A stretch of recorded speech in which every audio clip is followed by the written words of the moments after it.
Senior Vice President of Digital Forensic and Incident Response at C3IF IIT Kanpur. He completed his postdoctoral fellowship at C3IF, focusing on advanced cybersecurity domains such as malware analysis, memory forensic, and intrusion detection systems. He is a certified threat intelligence analyst and CompTIA Security Plus certified professional. Dr. Hadda's research interest includes malware analysis, memory forensic ideas, and developing a staging pipeline for the project involving the DevSecOps. Dr. Hadda earned his PhD from Dr. APJ Abdul Kalam Technical University, Lucknow, where his research centered on building multi-model recognition model using biometrics features.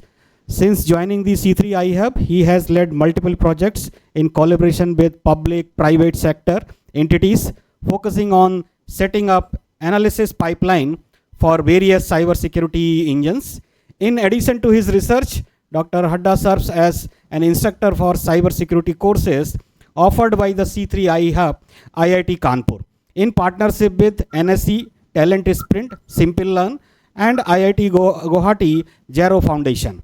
He has published over 25 papers in renowned journals and conferences, edited 2 books, and co-authored 5 chapters in the field of cybersecurity. So Anand sir, it is over to you.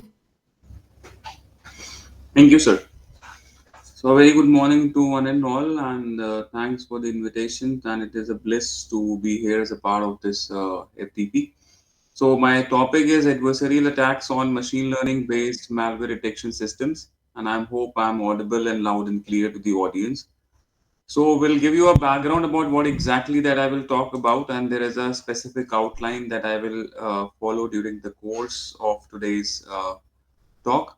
So, the title, as it says, is adversarial attacks, which are based on the machine learning based malware detection systems, and we'll talk about certain challenges and defenses. But firstly, we'll walk through certain important steps that we have taken forward to as a part of C3I Hub.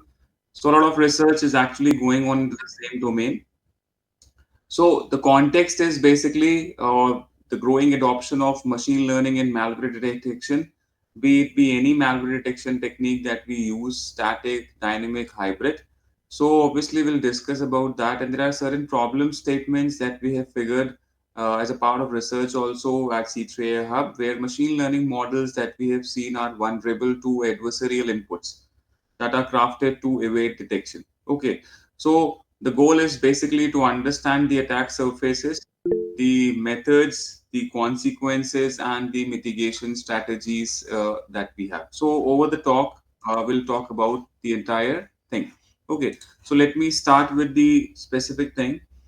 So I have a specific outline that I will go into today's lecture that will walk through two certain introductory points. Obviously, we'll see what exactly we mean by adversarial samples. There are certain related work that we have actually utilized for showing some sort of use cases and some sort of research methodologies that we have actually grown during the course of time, and we see how they can be evaded. Okay, and then finally we'll talk about certain results, and in case if are there any mitigation techniques or not, so we'll drill into that also. And yes, we'll conclude and we'll see what exactly can be some sort of future work. But see, before I move ahead, so I want to give you certain more about the context. See, there is a rise of machine learning that the people are using in malware detection today. And with the rapid growth of malware variants and increasing sophistication of cyber threats, the traditional signature based detection methods that people are using, like Yara rules or we use the antivirus signature matching, have become insufficient. Okay. And in response, the cybersecurity industry or research people, or you can say the academia, have embraced machine learning and as well as deep learning models as scalable and adaptive solutions for the malware detection. So that is obviously we know. And the key machine learning applications in today era that we see for malware detection are 3 that mostly people use. I don't know how many of you are basically utilizing this as a background. So we have static analysis, we have dynamic analysis, and then people have started using the hybrid analysis. This is just the background before I move ahead on the slide. So I'm still on the outline slide. So 3 techniques has to be utilized during the malware detection. Obviously, as I mentioned about the static, dynamic, and hybrid, so we'll talk about them also, and why we are using machine learning, as I mentioned. So, machine learning brings the ability to detect, I should say, the novel or polymorphic malware, which you people sometimes say as zero-day threats or unseen malwares. Also, machine learning will help you to learn from massive data sets without manually creating the rules. That is why we are using so much machine learning nowadays. Also, there is one more paradigm, I should say, or the domain where machine learning fits in the malware detection case is the automation of the classification across millions of samples.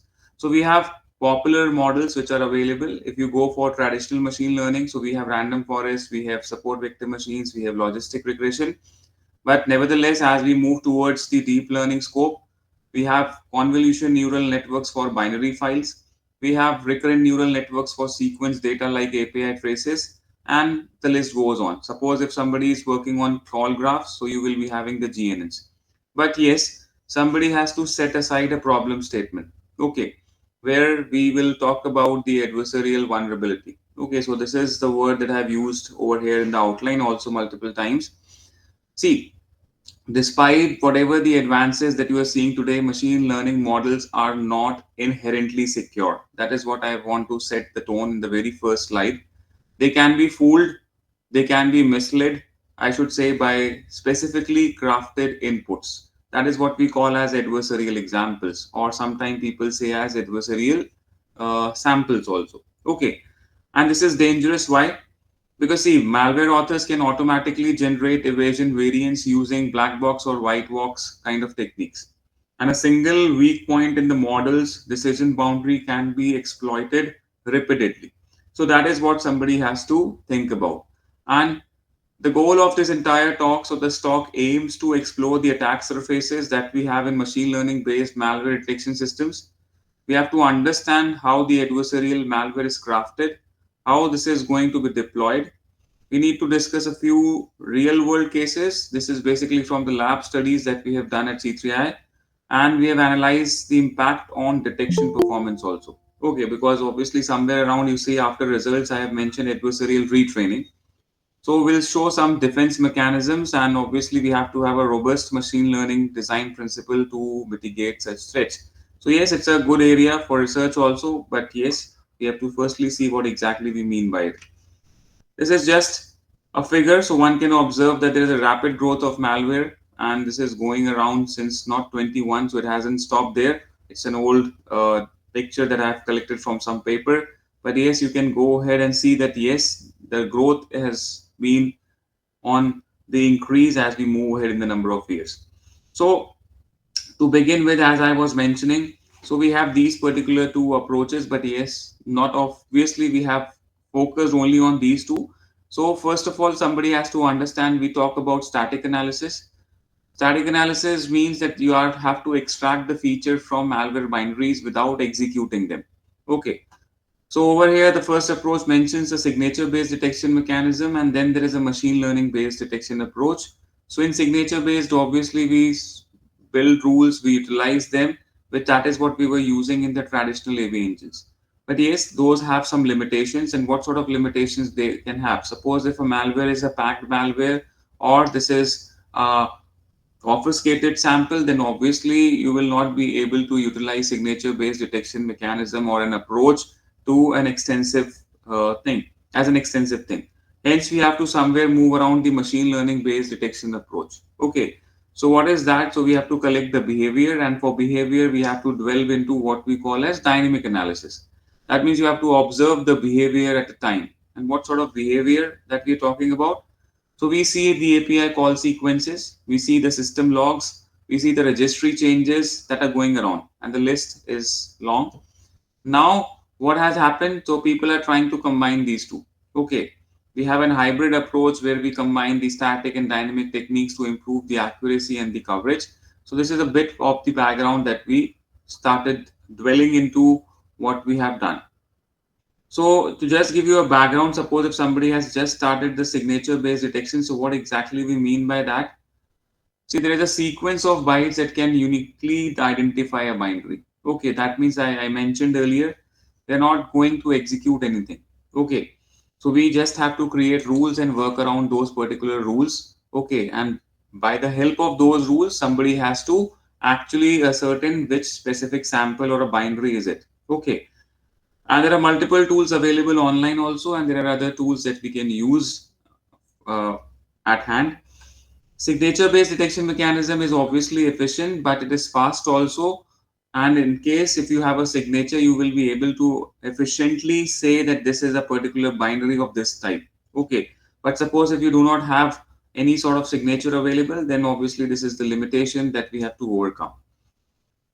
Third major point, obviously, I have mentioned about the polymorphism and metamorphism. So I don't know if you've heard about these two words. So we have polymorphic and metamorphic malwares, and we have to see whether all these kinds of approaches are applicable to them or not. So just to give you a concise definition, so polymorphic malware basically encrypts its payload using a changing encryption key, and it mutates its decryption routine or appearance each time it infects a system, while the core malicious logic remains the same. And if you see that how the polymorphic malware works, so every new copy of a malware appears different in structure but performs the same function. So you can see that how dangerous or complex it is, because it is using encryption and obfuscation to hide the code, and it frequently changes the variable names, the control flow, and the decryption loops also. And the only goal of this polymorphic malware is to evade signature based detection systems that rely on fixed byte patterns. Okay, so people are creating the mutation engines nowadays. Okay, so like a thief who wears a different disguise each time but steals the same item in the same way. So polymorphic malware is somewhere around that. There is one more thing that you should remember in metamorphic malware or metamorphism. What happens? These malware rewrites its own code entirely upon each infection. Okay, that means they're trying to change not just its appearance but also its internal structure without using encryption. So you see that this becomes more complex. And how it works? So code is recompiled or rewritten dynamically with each generation. Okay, and no encryption is required. And they use other kind of techniques like register renaming. Okay, they do instruction substitution, they use dead code insertion, they use flow obfuscation, and there is a long list for that. But the goal is still to evade the static or the dynamic analysis, especially the machine learning based static detectors that a researcher aims at. Okay, so they are more advanced. So metamorphic malware is harder to detect than polymorphic malware due to its semantic diversity. Okay, so it is the metamorphic malware is like a thief who changes their method of stealing every time, and sometimes using a fake ID, other times climbing a window, but still achieves the same goal. So you have to understand that the attack surface has now been vastened. Okay, and we have to think about what sort of techniques we can apply. Now, this is the machine learning based detection, and we actually know about this also. Okay, so here we have to focus on the extraction of the characteristic, or what I say as the behavioral features. So, what does it mean? Okay, see, machine learning obviously people are using as a tool nowadays, but I will not suggest that straight away you are trying to jump and using the machine learning based detectors. Why ML for malware detection is important? Because as I mentioned, the polymorphic and metamorphic malware is obviously causing certain challenges. So traditional detection relies on signatures which fail against these polymorphic and metamorphic malware. That is why we have to create ML based detection mechanisms. Okay, but you have to be very focused on extraction of the characteristics or the behavioral features. And what I mean by that, you have to analyze the malware and you have to extract features. Features could be like, suppose if I'm using static analysis, I can work around the P headers. P stands for portable executable headers. If you have worked in this dimension, we can see about the imports and exports that a binary is doing. We have to think about the opcode sequences. But suppose if you are trying to execute a sample, so execution has to be done on sandboxes. Okay, so we have to go into the dynamic features as I mentioned over here. So we will be executing the binary to get those behavioral features. And what those behavioral features are, we can look upon the system or API calls, we can look upon the file and network operations, we can look upon the registry modifications, we can see the memory usage and anomalies. So yes, this is certainly an upgrade over signatures. Okay. And most common ML algorithms that people are using, but there are still a lot of challenges in this slide that I mentioned about the machine learning based detection. And obviously we'll talk about that. Okay. And you have to think about multiple other use cases. So yes, we have both of them, static and as well as machine learning based detection mechanism or signature based, and second category is machine learning. Now let's start with something more focused on the adversarial examples. Okay, so see, before I start into the adversarial part, I just want to have a word.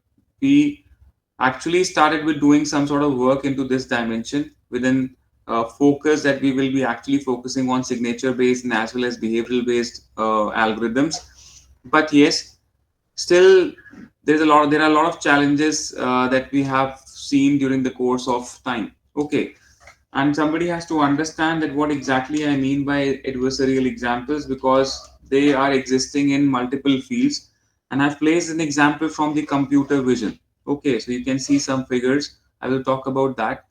So what do you mean by adversarial examples? First of all, see, these are the inputs that are intentionally crafted by an attacker. Okay, attacker, you can say a hacker or a state nation sponsored actors, whosoever he or she could be. But see, remember, if I talk about adversarial examples or the samples, so they are intentionally crafted by an attacker. Why? To fool a machine learning model, ML model that we have. Why? Because they're trying to fool and they're trying to fool a machine learning model into making an incorrect prediction.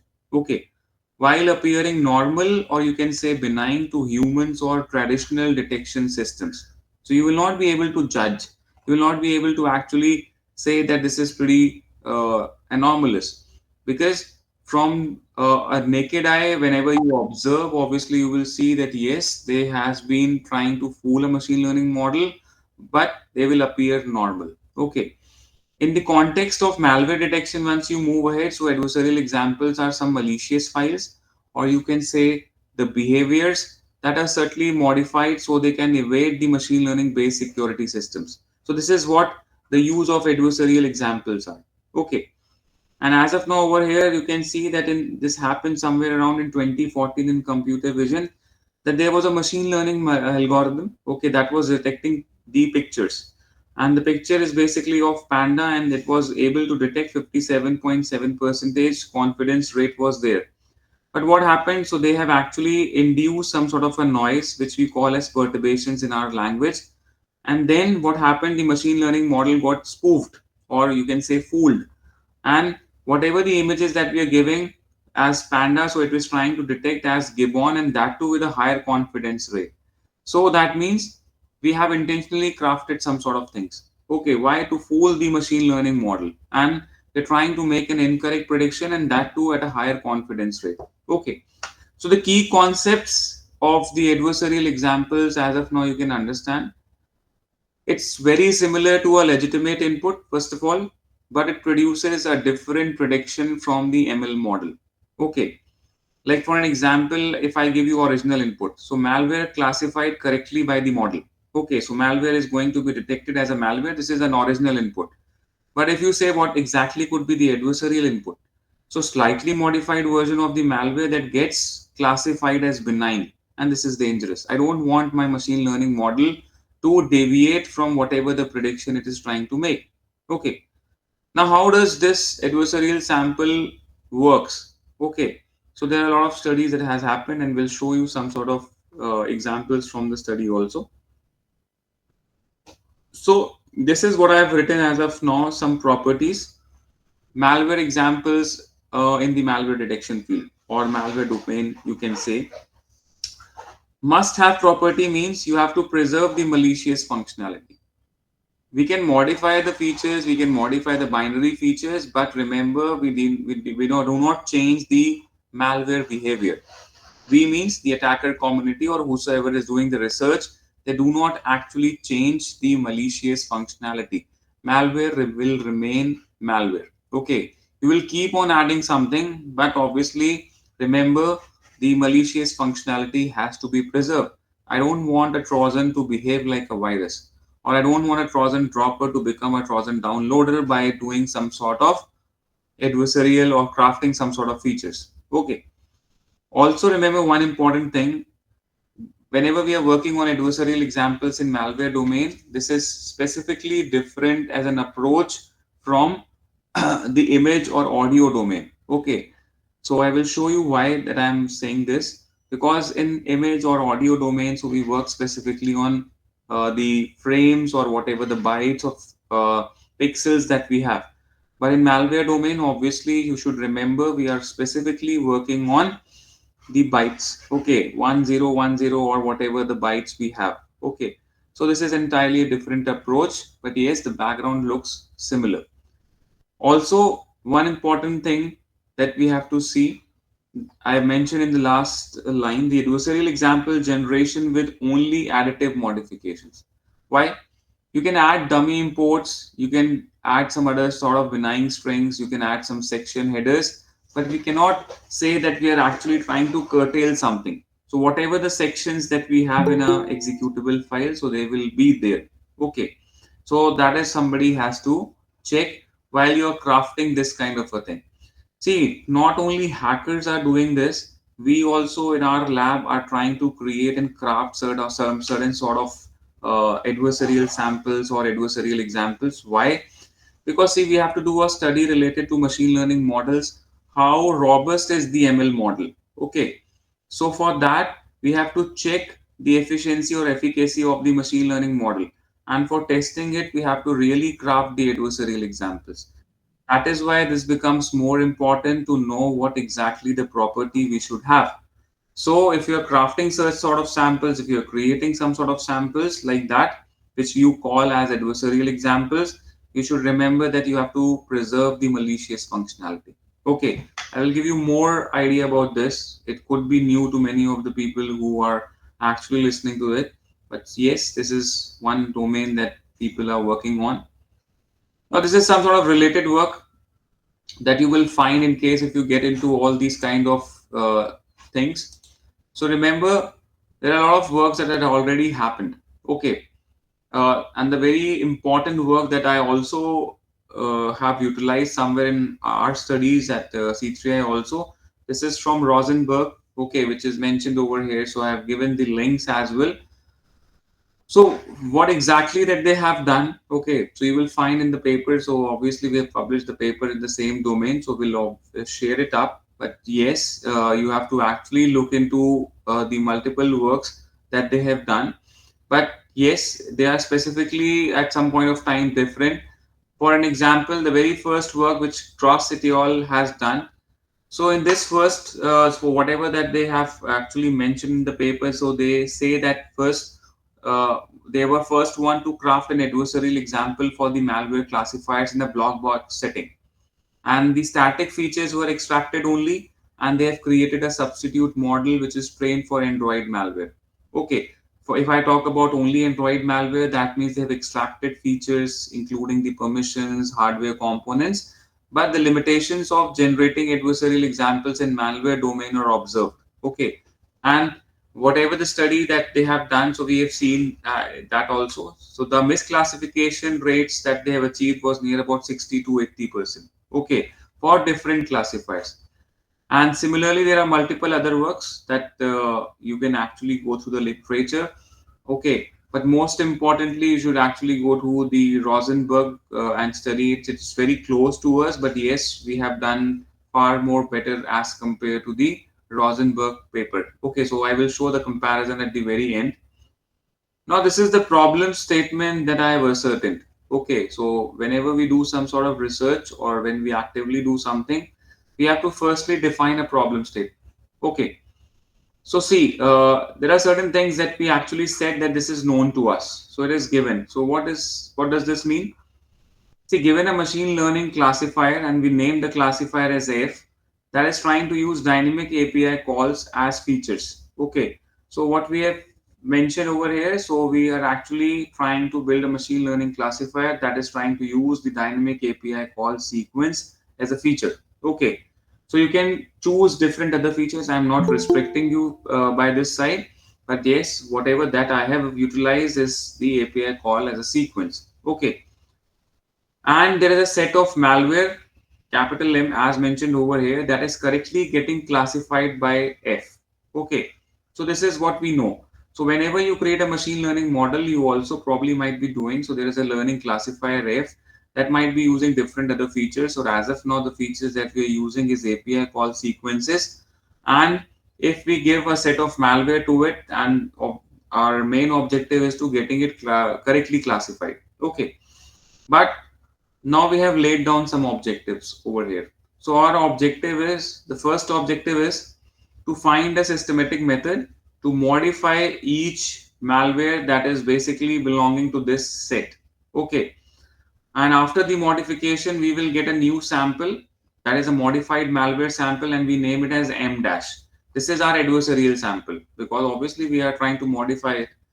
Okay, which is obviously in correspondence to this M. So every M will be converted to M dash, okay, so that we can evade detection by F with a high probability. Okay, so we have to evade the detection. We have to spoof the machine learning model. If it is was classifying the malware M as malware M, we want M dash to be classified as benign, and that too as a high probability. And the method should also not use any information about F other than the fact that it is using the API call sequences as a features. So we are trying to keep this as a black box, but this is not fully black box because we know that the features are API call sequences. Okay, so this is somewhere around a gray box kind of a methodology. Okay, because we are knowing the features, but now the hacker community is very clever. So they are trying to actually work in a black box dimension where they are trying to spoof or fool the machine learning models, which they actually don't know that what exactly the model is and what are the features. So you have to be more clever than them. But yes, we have done a gray box kind of a study in this paper. And one more thing, the method that you will be generating has to be generic, and you should be able to use uniformly across each malware.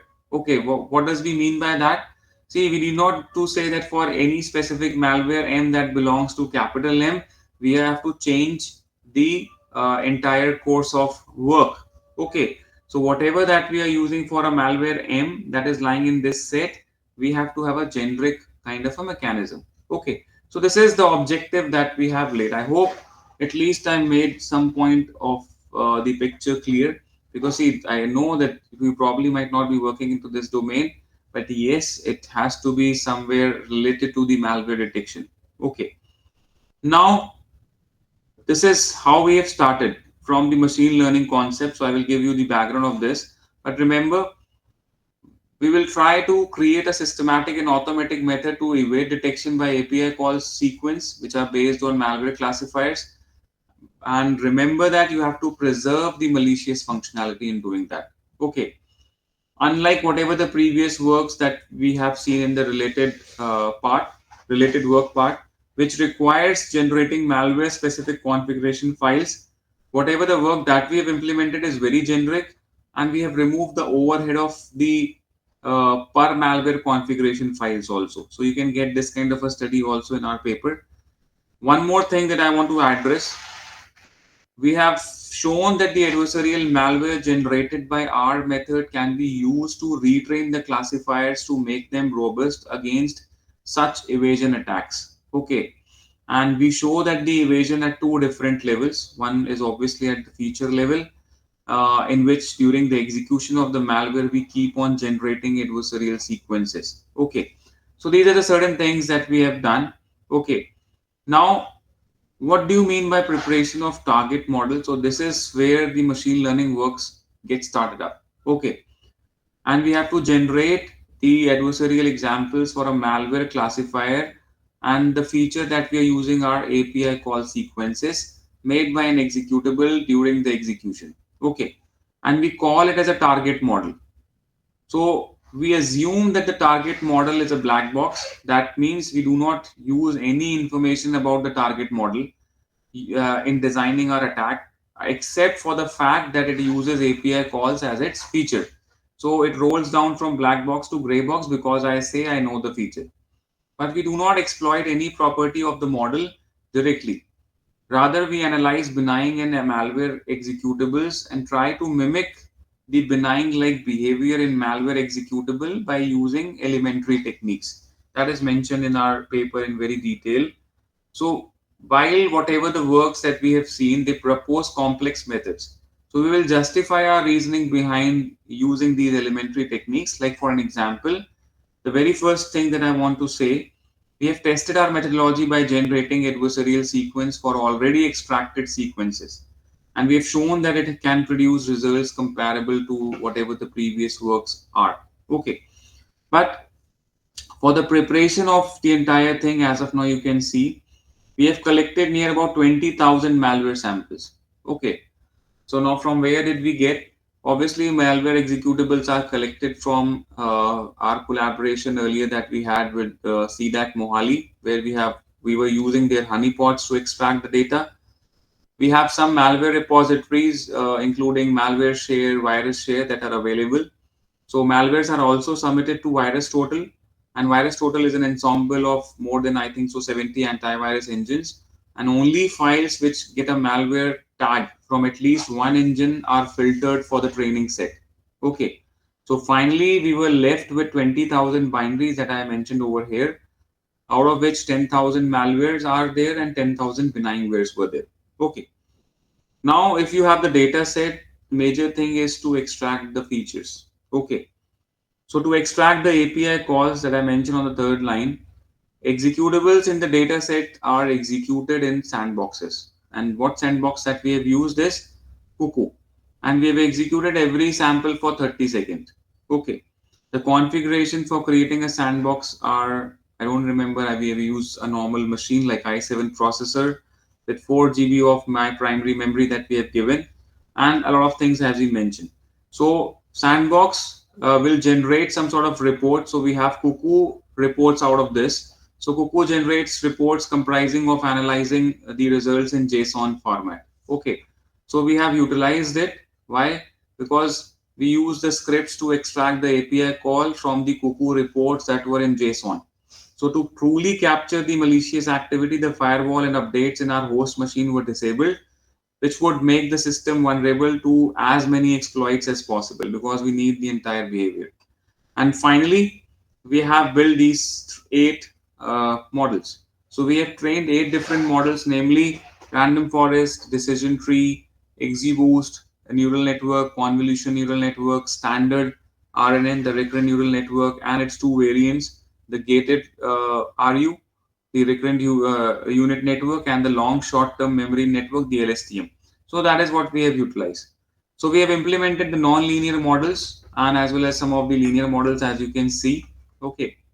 And I possibly have mentioned the target model architecture also. Suppose if somebody wants to replicate it, so they can do that. Okay. So we implement the non-linear models using the Keras deep learning library in Python, and the linear models using the scikit-learn library. So we use 70% data for the training purposes, and 30% of the data was used for the testing. And to minimize the risk of overfitting, we use tenfold cross validation for linear models. So each model takes a sequence of 300 API calls at a time, which is also referred to as its window size because you have to mention that size. And since ASCII API names cannot be given directly as an input, so we have to map each API to a unique integer in the range of 0 to 300. See, that is very important. I'm not saying that I'm telling you this, but nobody mentions all these details in the paper, but we have given a thorough description how to do this. So each ASCII API name is integer encoded using the same mapping, which is then given as an input to the model. Okay. So analyzed malware consists of a good mixture of different types of malware, including Trojan dropper, downloader, worm, virus, Trojan, virus, virtool, PWS, and backdoor. Okay. And finally, we have come up with some sort of target model accuracies, and you can see it over here. Okay, so these are the target model accuracies that we have got starting from these particular ranges. Okay, now the machine learning model has been built. Now you have to act like a hacker. You have to evade it. So here starts the evasion of the target model now. So till now, the target model is trained using the API calls. Now we will try to evade the prepared model or prepared target model using two categories of implementation. And one is feature level evasion and second is executable. So we'll talk about in some sense because a lot of details has to be taken care of. So I cannot go that complex. So before I mention, so you have to actually learn about some sort of metrics, okay, that we have used. So it's not normally the accuracy that we have used all the time. So we call it as effectiveness. Okay. So you can follow up that what exactly we mean by effectiveness in our paper.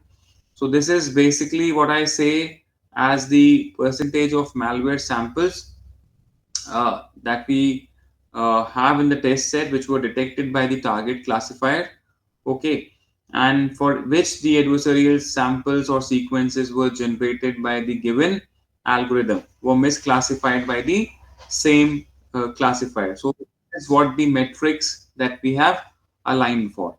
Okay, one more thing is the evasion now will start. So I will talk about the evasion first of all. And there is very first technique that is used as feature level. So what do you mean by feature level evasion? So we'll talk about at a very notional context. So let us denote the set of API, all API calls as whatever that I have mentioned over here. Okay. So and you probably have a L length sequence of integer coded API calls and we name it as S of L. Okay. So let us denote the target classifier by a function and the function is F, which takes a sequence of integer encoded API calls as input and returns a binary value. Okay. So one is obviously here because if suppose if it is a malware, you name it as 1, and if it is a benign sample, so we name it as 0. So mathematically we represent this function as here. Okay. So S of L is nothing. This is basically the sequence of integer encoded API calls as input and it returns either 0 or 1. 1 will be returned when you will be having a malware and 0 will be there when you have it as a benign. So mathematically we have represented it. Now this is an idea for feature level evasion. It looks complex, but remember this is not that complex. Okay. See, the idea is to start with capital S, which that we have mentioned earlier, and we have a specific classifier named as F. So whenever we supply the input capital S, if I get 1, so that means it is a malware. Now we have to modify it till we get a sequence S dash. So we keep on modifying S till we get S dash and we will stop where whenever my function value at S dash becomes 0, that means we are getting benign. Okay, so that is what I mentioned earlier. So we are modifying already present API calls in S that can fatally harm the malware functionality. So we restrict ourselves to only additive modifications. Already I have mentioned. So we can only add new API calls without changing anything in the already present ones. Okay. And this is how mathematically we have written the algorithm because we have to mention it in the paper and as well as we have to obviously code it up. Okay. Because we do not do anything that is not available in the environment at C3I. So yes, we have a model F. You can name it as a classifier. We are giving an input, obviously X, that is basically the API call sequence. And now if you're actually passing S into F, you will get 1. That means it was a malware. You have to modify S to make it S dash and you will stop where when your F of S dash becomes 0. That means earlier it was classified as malware and now you're able to classify it as benign. And concatenation operation is basically used. That means you're only allowed to do the additive modifications. Okay. You can only add new API calls. You cannot change anything in the already present one. Why? Because the functionality of a malware should remain as a malware. Okay. Now we have used certain other things as a metric over here. These are not normal metrics that we have used. like people are using accuracies and something. But yes, we have used certain things in the paper and as well as in this work. So we'll go through it. So suppose you can see over here. So I have actually mentioned a function. Function is obviously the capital F. So we name it as a fraction function. Okay. So fraction function is basically defined as the number of sequences that we have. Okay, as a part of a subsequence. So this is basically in relation to the modification of an API call. So as of now, I will not explain this. Otherwise, I will create a more complex picture out of this. So better you just can understand this is basically utilized to do the API modification. Okay. So we have an n-gram in a sequence of an API call. So a single API call is referred to as a unigram. A sequence of two is referred to as a bigram, and a sequence of three, so on. So we have taken an n-gram of an API call. That is what we have mentioned as ng. So ng is nothing. This is n size or n gram of an API. Okay. And the domain of malicious executables is obviously capital M. Okay. So each domain comprises of elements where each element is a sequence of API call. And this API calls can be replaced, remember, and keep on saying API call, API call. That doesn't mean that you have to fix your research on API calls only. You can change it. You can use different other features also. Okay. Now that was the feature level execution evasion. Now this is the executable level. And see, I will give you a basic idea what we mean by the executable level evasion. Okay. So in feature level, obviously we have done the modification related to what? Related to the API call. And API call was our feature. That is why we are naming it as feature level evasion. Now somebody has to understand the executable level evasion. If I say executable level evasion, so somebody is trying to make some change in the executable itself. Okay, in the section itself. So the idea is to enhance the malware executables such that they mimic the benign behavior. Okay, this is what is happening in the community nowadays. And obviously, malware researchers are more clever and they're creating complex structures. And it is achieved by making malware periodically calling smartly chosen API calls in between the original API calls so that overall sequence looks like more benign. Now you will say, how is it possible, sir? Is this is possible? Okay. See, the extra code which is referred to as an adversarial code is basically attached to the malware whose job is to follow the original API call sequence of malware, and they try to periodically make smartly chosen API calls in between. So what does it require? So it requires us to periodically transfer the control back and forth between the original malware code and the adversarial code. And it is achieved by hooking import address table IAT. And this is present inside a portable executable. Portable executable means the Windows executable or the Windows binary that you have. An import address table is present over there. If you are working into the domain of malware analysis, if you reverse engineer a file through a PView or any such tool, you will be able to observe the IAT. Okay. And once the adversarial code gets control, it should observe previously made API calls and then they choose an adversarial call to make. And once it chooses an API call to make, it must make that call, which will be a dynamic choice. And once it performs its jobs, it must transfer control back to the original code. So see, if I'm saying all this, it looks like pretty hypothetical. No, this is not. Okay. So obviously we have implemented everything and IAT hooking is majorly being implemented for doing this. Okay. So this is how we have done. So I will give you a small example out of this that shows that is there in the picture also. See, what does we mean by IAT hooking? The external calls that the malware makes to the runtime libraries are funneled through an indirect jump to the address specified in the import address table. Okay, so this is actually mentioned there. And our implementation that we have done plays with the IAT entry. Why? Because we wanted to periodically transfer the control to the adversarial code. Okay, and typically these entries contain the addresses of corresponding API in the loaded runtime binaries. Okay, so our implementation makes sure that it points to a specific location in the adversarial code instead, and this specific location is unique to each API. Okay, and if you try to understand the entire design, for an example, I will try to make you understand, but I know that some people may not be able to get this. So you can understand the design with the help of this example, and this figure shows a call to create a file.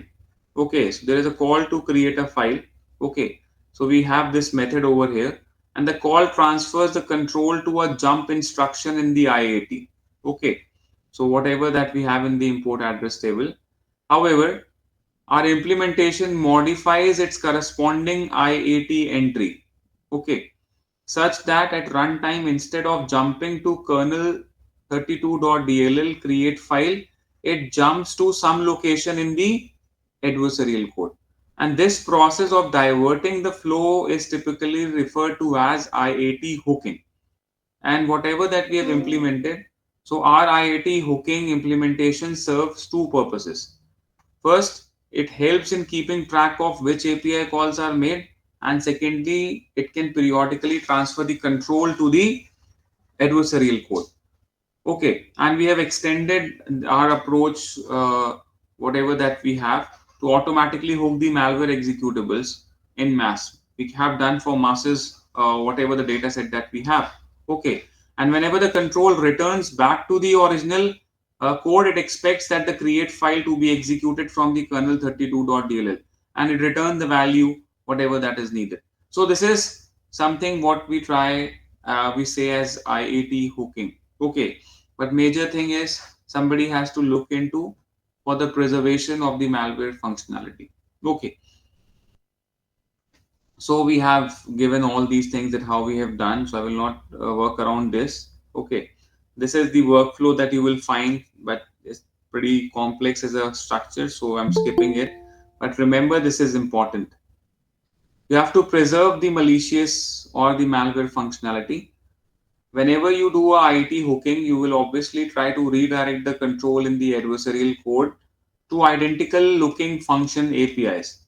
Okay, so whatever the framework that we have made, it's trying to patch the IIT entry of that call, like the create file, with an address of certain functions which is defined in the adversarial code. Okay, so that is also mentioned. And one can make certain observations.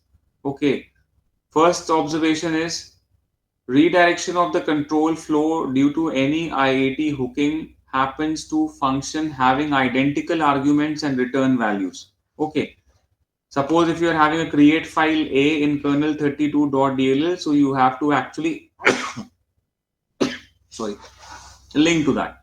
Okay, and these observations obviously will help you to create more robust kind of a framework. And remember one more thing, restrict memory access to newly allocated memory regions. What does it mean? So there are certain things that I will point. See, all window APIs use the very first STD call, or this what I have written. So this is a calling convention. Okay, that you will see more often. So whenever you're trying to hook the functions, you will be able to use it. So as a control flow redirection happens in the form of a function call, so you have to actually register it up. Okay, whatever the memory access that we are doing, so although the adversarial code implementation allocates memory on the stack as per the calling convention, the callee function automatically takes the responsibility of cleaning up the stack. So your adversarial code implementation never directly modifies the allocated memory location through pointers. Okay, so heap modifications are limited to newly allocated memory regions in the adversarial code that we make, and any changes that you do in these memory regions cannot change the malware behavior. Okay, and never access the open file. So see, what does it mean? Say in Windows, a process owns the handles to a diverse set of resources, including open files, sockets, special objects, devices, registry, keys, whatever that we have. So accessing these handles can change the memory state. Like for example, if I'm trying to access a handle to open a file, and reading from it or writing to it can modify the memory state. So we do not access any handles owned by original malware code. Okay, so we do always the calls like open, access, close handles that are not used by the original malware code. So you have to preserve the malicious functionality, what to use and what not to use, how to preserve it. It will come after certain experience when you start using and creating such kind of samples. Okay, but the objective is to show you the evaluations and the results as of now. See, we have done both the kind of work, the feature level evasion and the executable level evasion. We were able to make out good in the feature level evasion work. So as of now, you can see over here from the results. And also one major point is the work that I addressed, the Rosenberg work is only work which has done comparable work. Okay. So their work does not show the time taken by their approach for a single example. But we have evaluated ourselves, so our work takes less than 1 second to generate an adversarial sequence. Okay, so you can see from the table also we show the effectiveness comparison of our results with the reported effectiveness, and we are able to achieve comparable results to the Rosenberg paper.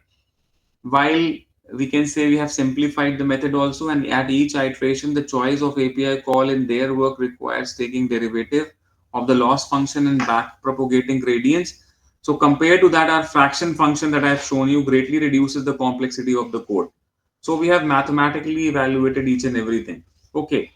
And what does it mean? Suppose if we talk about this entire table, so our work was able to actually evade the target model that we have created using feature level evasion to 100%. So we were able to evade entirely. Okay, so if I was able to modify the feature, I was able to evade. And this is dangerous. If I am a hacker, I can do that. I can spoof the model. Okay, so to show that the choice of API call is actually significant, we have added an additional attention layer to our LSTM network after the LSTM layer and analyzed all those things. Okay, so firstly, we plotted some sort of a heap, and I've shown all those results in the paper, so you can actually take the reference. But yes, there are a lot more other analysis that we have done. So from our work, one can observe that the perturbation or noise can lead to a change in the attention, and noticeable attention is given to the perturbed APIs. Okay. So we find also that the average proportion of the perturbed API calls is near about 23.6%. So all those evaluations somebody has to do. You cannot take up any research work. Okay. If you make a problem statement, you have to go in a very defined manner. Now, similarly over here, you can see the executable level evasion was not that good. Okay. So you're not able to achieve full kind of like evasion when we are using executable level work. So an executable that we have taken in the examination, whether that was malicious or benign, it contains a lot of conditional jump instruction. Okay. So we find that these are conditional jumps in a typical malware whose jump decision depends on a number of factors. Okay. And these conditions will vary across different execution environments across different systems, which would result in variation. Okay. So our work does not make any such assumptions and works well even if the API call changes significantly. And to summarize over here, the attack is not as effective at the executable level because of the way that we have added the API calls. But in feature level, we are completely unconstrained and can add API calls at any given location. And we can keep on adding the API calls in no particular sequence till we get a misclassification. But whereas in the executable level, we can only add the API calls in the temporal order. So this is what we make it out from the evaluation. Okay. Now, quick comparison I will show you. Okay.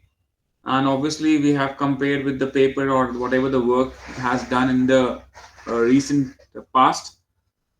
So we have found that there are three shortcomings of the work, the Rosen work paper. Firstly, it involves analyzing a malicious file in the virtual machine snapshot. Okay.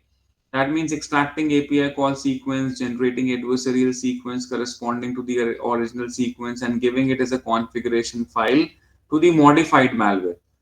And when modified malware is run again the same virtual machine, it traces the configuration file and then it inserts the adversarial API calls.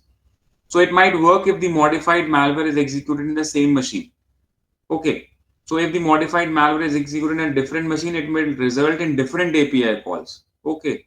Altogether. So it will not match anymore with the configuration file. So to understand this, consider typical API calls under Windows, including but not limited to directory traversals or network retries or listening events. Okay. So this is what we have addressed. Second was, in their work, the malware is analyzed for only 1 minute and the adverse sequence is generated corresponding to the original sequence. So we have modified the malware, we have run when we only be able to generate an adversarial sequence for that 1 minute. Okay. Last but not the least, they have a lot of overhead of generating the configuration files. But our work get rid of all the three shortcomings by dynamically choosing the API calls, and that too at the execution time. The simplicity of the code to choose the API call in the algorithm that we have shown you makes it possible to put it directly as a part of executable. Okay. Also, the time is obviously less than a minute, and that is what we have shown in the paper. So, this is what they have again. So, this is what I mentioned about their limitations from Rosenberg, but our work get rid of all these assumptions and limitations. I can understand. So, looking at this particular slides at this point of time, it's uh, I will not say complex. It's not easy to understand, but yes, you can make it out what I'm trying to actually say it all. You are using machine learning models to detect. You collect a data set, you train a model, you say that I'm done with my research. See, that is not a point. Okay, somewhere around you have to actually check the accuracy of your machine learning model plus the security of your machine learning model also. If your machine learning model gets spoofed or whatever that you say, then it becomes more haphazard. Okay, now there is one picture that I wanted to show over a slide here. So we call it as adversarial retraining. Okay, so what do you mean by this? See, ray training on adversarially crafted inputs has shown to defend against such evasive techniques in previous works.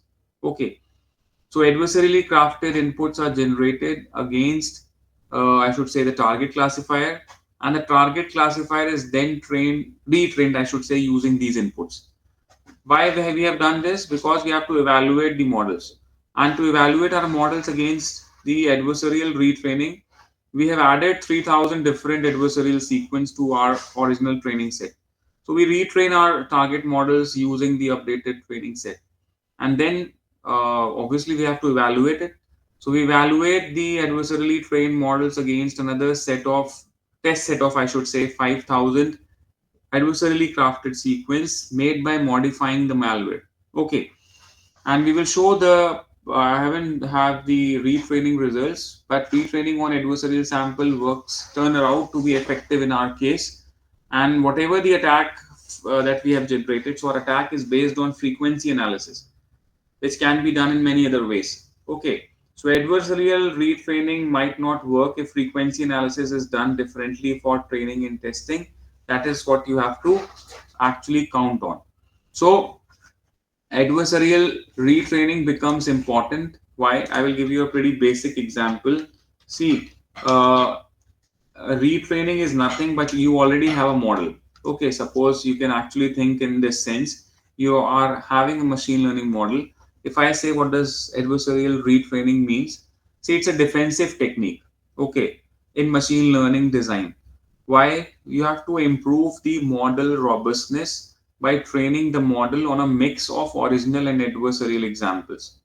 Okay, and it will help the model recognize and correctly classify the inputs that are crafted by the attackers to fool the system, and especially in the high stake domains like malware detection. Okay, so if, so as a I will not say as a layman, but if you have some background, so it's a form of data augmentation. where the training data set is intentionally polluted with adversarial examples alongside you too have the original data. So the idea is to expose the model to adversarial perturbations during training. You actually force your model to learn features that are more general and are harder to fool. You basically increase the model robustness and generalization to the unseen attacks. So you can say, sir, how does it work? Is there any workflow? You have to go into and get your hand dirty into this kind of a work. You can start with a baseline model trained on clean data, as I've shown you a target model. You can generate adversarial samples. There are methods which are available. Like there is fast gradient sign method. There is Malgan for malware. So you can choose any of them. You label the adversarial samples correctly as malicious, for example, and then start retraining the model. Okay. And you iterate this work, you repeat it with newly trained models to generate stronger adversaries and retrain. Remember, this is very, very important, and organizations and research labs are doing it. Why? Because, see, a model may initially misclassify slightly modified malware as benign. But once you start the adversarial retraining, it teaches it to recognize the true intent despite the obfuscation. Okay, so you will have multiple benefits. You will increase the robustness, you will improve the generalization, and you harden against the 0 day like samples. Okay, but yes, everything comes at a cost, so you have to do it diligently. Okay, so this is more or less a conclusion. I will not go into this. I have pretty more thing to talk about in the last part. Okay, which is more general.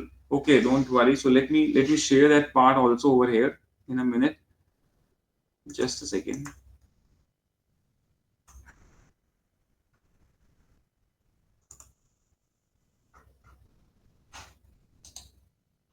Yeah. So a few slides from here. So that is actually a pretty common thing that you should see over here. So I have placed very generic things, okay, because you probably might be working onto this domain. So I have given you an overall picture in the very first part. Okay, so see, this is pretty generic ML models that you have. Okay, and everybody might be using machine learning a lot. So from this particular picture, so there are 9 specific components that I place and usually tell people. See, these are the 9 components of our generic machine learning model, and this is pretty straightforward, and you know that. Suppose if I go into them by numbers, so first is obviously the raw data, okay, that is available. And if you consider any model, suppose if I say GNMT, so we have a Google neural translational model, okay, that we use a lot. Okay, so it makes use of numerous Google internal data sets for training. Second pointer that you get from this is the data set or the data set assembly. This is a raw text which is organized into sentence pairs, whatever that we have. Then we have data sets, and you divide it into obviously the training, validation, and testing. After third step, you enter into the learning algorithm, where at a high level you use multiple other uh, algorithms like the recurrent neural networks. You can add an attention model or a decoder ARNN. After doing that, somebody do the evaluation. Okay, at fifth step, where the networks are trained by first applying a maximum likelihood objective, and you do a lot of other stuff. After that, you have inputs, and then there is a model that you specifically deploy, and you have an inference algorithm, and you give the output. See, my major point is to show you these specific attack surfaces: first, second, third, fourth, fifth, and sixth. Okay, some things are highlighted in red and some are highlighted in blue. Okay, so you need to get this picture very clear, because this is what you have to focus once you say that yes, these are the adversaries. So 1, 2, 3 points that I have highlighted in red are the manipulation attacks, and 4, 5, 6 are basically the extraction attacks that we have in our area. Okay, so what do you mean by these particular things? So you should go back and actually read it up, because you have to do the attack surface estimation. And attack surface estimation can only be done by these components. So if I say data manipulation, okay, nevertheless, see, data manipulation in our language is basically known as a poisoning or a causative attack. Okay, that is basically done via the training process. An attacker modifies a data corpus used to train a machine learning model in order to impair or influence the system behavior. Okay, so for an example, an attacker may publish a bogus data to influence the financial time series forecasting methods. And people do that. You straight away go onto the web and you search whether there is a free model that is available, a pre model which is already trained that is available. Anytime you check for its security, sanitize it, whether you wet it up, I don't know. Many people are not doing that. Okay, so you may be into a trap of a data manipulation attack. Second and third point that I mentioned. So second point is basically related to input manipulation. Okay, that you can see over here written as red. Second point, this is basically the point where the adversarial examples comes into the picture.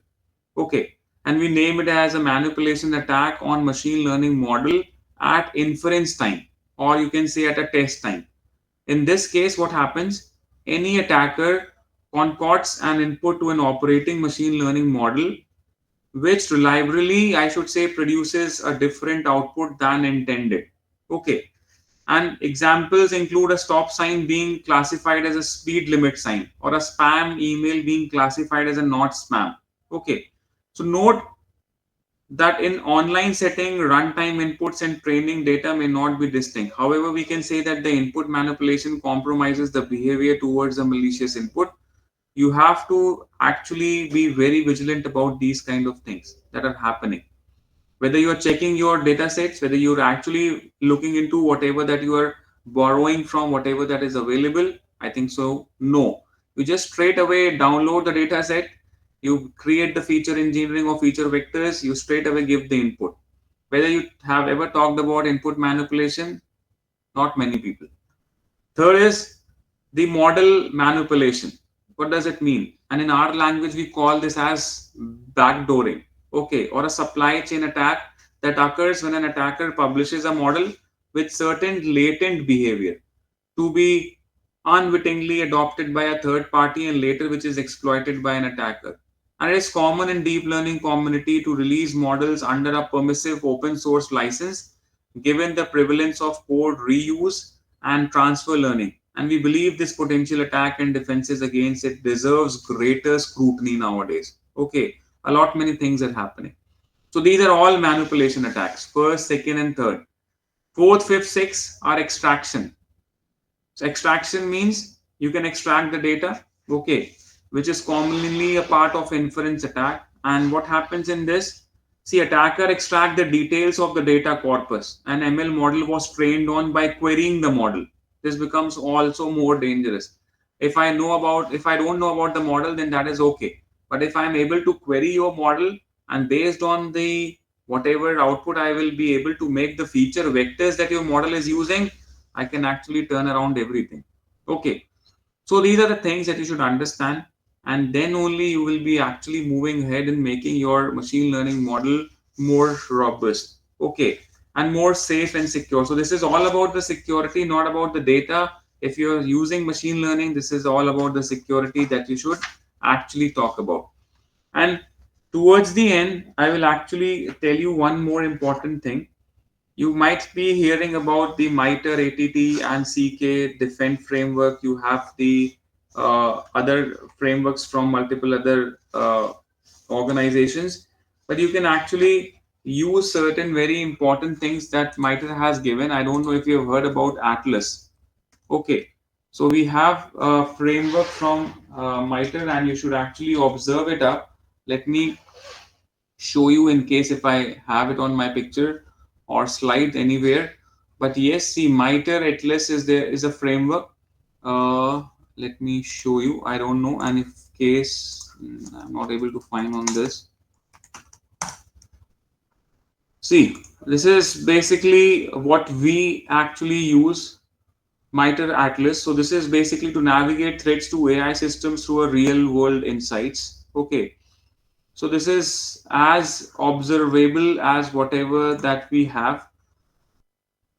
So I possibly think that you have seen the ATT and CK framework or the Defend framework from the MITRE, but this is specifically the adversarial threat landscape for the artificial intelligence system.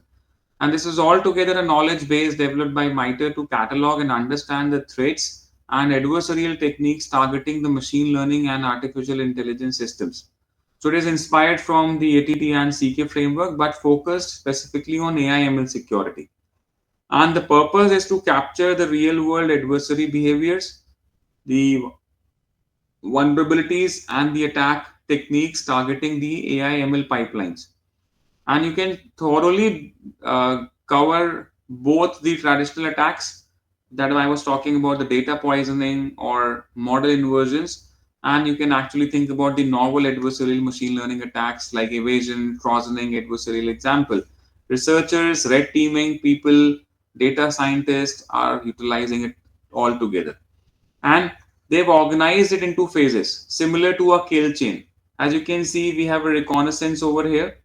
So reconnaissance, as you know, gaining understanding of AI model type, the training data that I am using, or the APIs. Then somebody have the initial access. Okay, that means gaining access to the AI pipeline through your API endpoints that you expose if they are vulnerable. You have the execution. You are trying to execute the malicious inputs like the adversarial examples. Then there comes the persistence. You're trying to implant the backdoors or trojans into the machine learning model. And finally, you delve into all the kind of techniques that are mentioned over here, the tactics, sorry. And then you have a related techniques over here. So you should study it. Because see, if you have a framework and that is in relation to the AI ML security, so you have to count on it. Okay. So we follow it up a lot of many times, and then you have certain use cases that are pretty good. Suppose if you click on to any such specification, you will be able to get a lot of case studies, and all these case studies are related to the AI ML or evasion part. So you will be able to find everything. Like for an example, on my slides also I have given a lot many references to this. I will share once we'll get over with the. See, these are certain use cases that I actually tell to the students here. So suppose if I say AI ML specific threats and their mitigations. Okay, so we have lot many use cases that has been referred by MITRE, so I'm utilizing them one by one. So you should study all these use cases and then you will be able to come that yes, this is what is happening. Okay, because see, you have to understand your adversary, and in case if you are not able to understand your adversary, you will not be able to make out that what exactly has to be done as a mitigation step for your machine learning models to make them more secure and as well as more robust. Okay, people are building multiple models, but somebody has to talk about the uh, security in that sense. That is why we do a lot of exercise while doing the red teaming of the AI systems. Okay, we do the threat modeling for ML pipelines, and then we develop secure machine learning lifecycle process. Okay, so yes, you should refer to that framework first of all, Atlas, and then there is an entire catalog that you should follow. Okay, in case if you have a very good learning about the attack framework, so you will be able to learn the Atlas also. Not even learn, but at least you will be able to follow up. Okay, so machine learning is obviously a field that you are seeing that is being used a lot by lot many people, but the safety concerns are now more that you have to focus upon. Okay, and one last point that I want to make here, these are certain use cases that we place. We'll share the slides, no worry.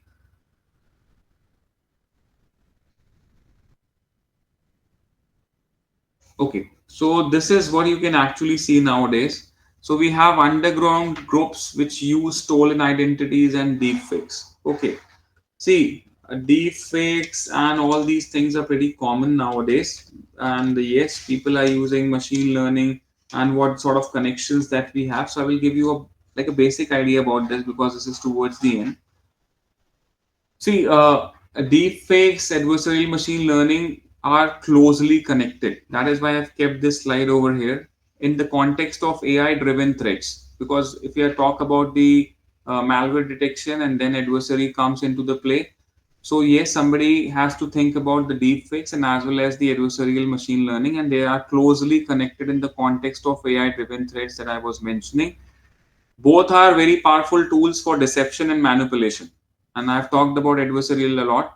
Similarly for deepfakes also, but also they're offering insights into the vulnerabilities of the AI system. So let me tell you about this. Suppose if I say deepfakes. So they are using generative models like GANs. Okay, they are using autoencoder, which is the core technique the deepfakes are actually utilizing. But as we have studied today, or we have talked about the adversarial machine learning, we have seen that they are using perturbation based attacks on machine learning models. So, what sort of connection that you see? See, the connection, the core technique is both of them are trying to manipulate the data representations, be it be an image, be it be a video, be it be an audio, or it a text. Why? To fool the AI models or humans. So that is why deepfakes and adversarial machine learning have some sort of connections. Now coming on to the goal. So what is the goal of a deepfake? So they are trying to create synthetic media that is trying to mimic the real individuals. Similarly, we have talked about adversarial ML today. They're trying to create inputs that trick AI models into making incorrect decisions. That is what I have mentioned earlier. So, what is the connection? So, both are trying to exploit the trust in the AI systems and perpetual vulnerabilities. Okay, so that is what you have to see. Last but not the least, attack type. Okay, so deep fakes are typically used for impersonification or impersonation, for giving the misinformation, for doing some frauds. But adversarial machine learning are aimed at model evasion, misclassification, or I should say extraction. So deep fakes can be used as adversarial examples for facial recognition and surveillance system. So that is what I am trying to make. So see, deepfakes is obviously one important threat that you probably might be actually reading in the news and looking forward to it. But how this is connected to whatever the research or whatever the things that we do at lab, the adversarial ML, that is the point I was trying to mention. So deepfakes are synthetic media, that is what I mentioned, that are generated or I should say altered using AI, particularly deep learning techniques. Okay, why? To convincingly mimic real people or events. Could be created using your deep learning models, most commonly that we have as GANs or autoencoders. So how deepfake works? So somebody has to think about data collection. Thousands of images or videos of a person face or voice are collected. Then comes the model training, and after that there is a synthesis or swap, and then there is a process what we call as post processing. Okay, so there could be positive applications, but today I'm talking about adversaries. So we have malicious use cases like identity theft and fraud. We have disinformation. So similarly, whatever interconnection that I have shown you today, there has to be a defense. So deepfakes are difficult to detect by humans and AI. Okay. Similarly, the adversarial ML that I was talking are hard to generalize defense. This is very hard if we have to have a very generalized focus on the defense mechanism. But yes, we can do adversarial retraining.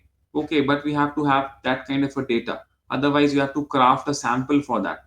So detection and robustness are key concerns in AI security research still, and we have to focus and move ahead into those directions. Okay, so this is what I will suggest. A lot many open avenues that you have for doing certain research in this area, and adversarial examples are one important thing. Not only in malware detection, you can think about network part also. You can change the features altogether. If I'm using API calls, you can have certain other things. But yes, those have to be proven. Like for example, we did change at the feature level and at the execution level. So we have done that because we have to show to the community that yes, this is the way that the attackers are doing it. And in case if you have to stop it, you should have a robust model. So you should do the retraining. For retraining, you should have those samples. So generate those samples carefully in your lab and then train those models. So this is altogether a picture that I wanted to give. I hope I'm done with my thing, so I will stop here because I will not go into much more complex part. And I'm open for the questions from the audience in case if you have any certain things, if you're not able to understand whatever that I mentioned today. So you can ask any number of doubts or any number of queries from your side. Please. Thank you. Thanks a lot for patience listening.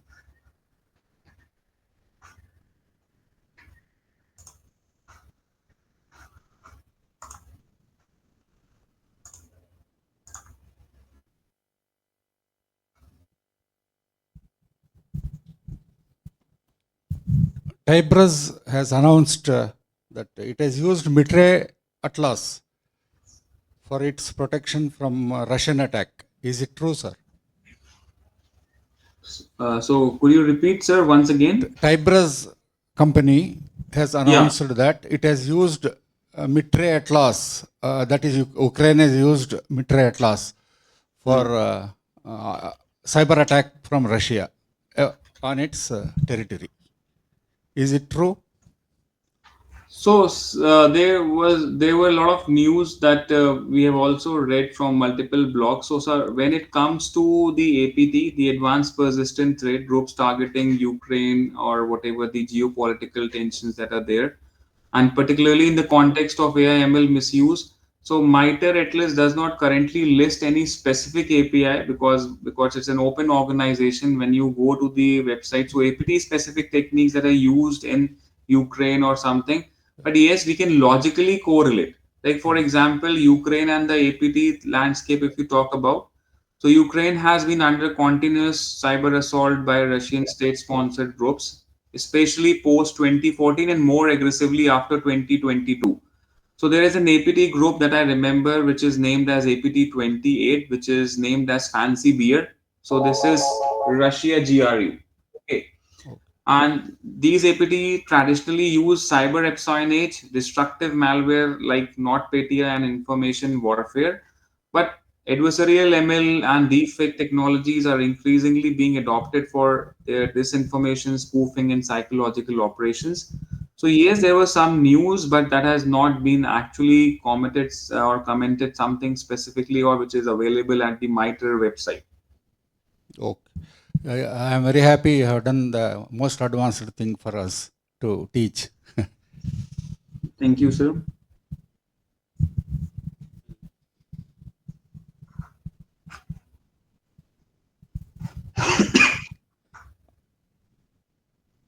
Good morning, Khada sir. Good morning. Uh, Thank you, sir. First of all, providing us such in-depth in light of that ML-based malware detection system. My question is, sir, related to like in our normal conventional systems, there are unique threat kinds of detection systems or detections applications are available. But related to that ML based detection system, is there any company or any software or any application is available so that we can find out whether the problem is related to its client programming or data set, so we can easily identify at least signature kinds of that malfunctioning? Correct.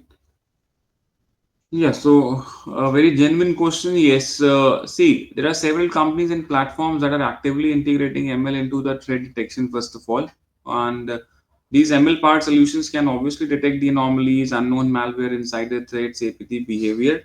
So if you go for some proprietary based mechanisms, yes, we have CrowdStrike Falcon. So they use supervised and behavioral ML models for threat scoring, malware detection, and behavioral profiling also. There is like if I remember, one company named as Darktrace is there, which use unsupervised ML to baseline the normal network user behavior, detect the anomalies in real time. So there are a lot of many things that are happening. Okay, but see, from the perspective, if you start as a research or whatever that you wanted to do, so there are a lot of toolboxes that are available.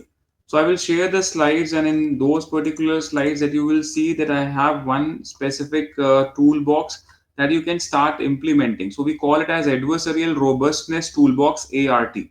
So ART is a Python library for machine learning security. Similarly, there is a command line tool that is available and a generic automation layer for assessing the security of machine learning system, and we call it as counterfeit. So yes, there are multiple tools available which will help you to assess the correctiveness of your machine learning algorithm. I hope this answers your question. Fine, sir. And sir, actually, you said there are two types of uh, we can say malware, like signature based or ML based detections approach. That's Yes, based on that behavior based. So even for that's based behavior based, actually, we called some data sets. correct. So that data set is belongs to our signature based malfunctional viruses, or what kinds of data set it is? So, correct. So, suppose if I have to actually look into the behavior of any specific malware, so we cannot only focus on the static analysis that we have. Obviously, we have to execute it.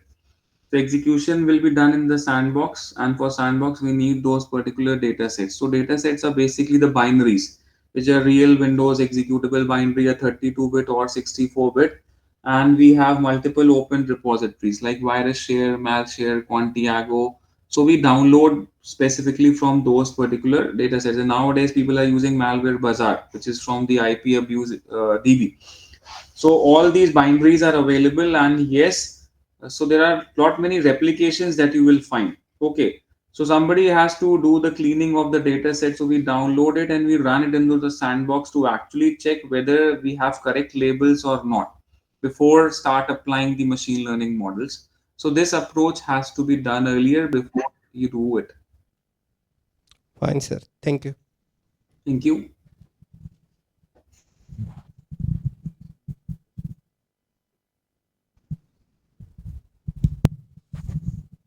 Hello, sir. I just have one, let's say, question, if you can. Yes, sir. So actually, let's say AI is there and then critical infrastructure is there. So if you can just Mm-hmm. throw some light how these two things can work together for the betterment of that infrastructure, and how AI can just pose a threat to such kind of infrastructure if they are not secure itself. Correct, sir. Yes, so obviously, see, critical infrastructure is altogether that we have in a setup what we call as operational technology.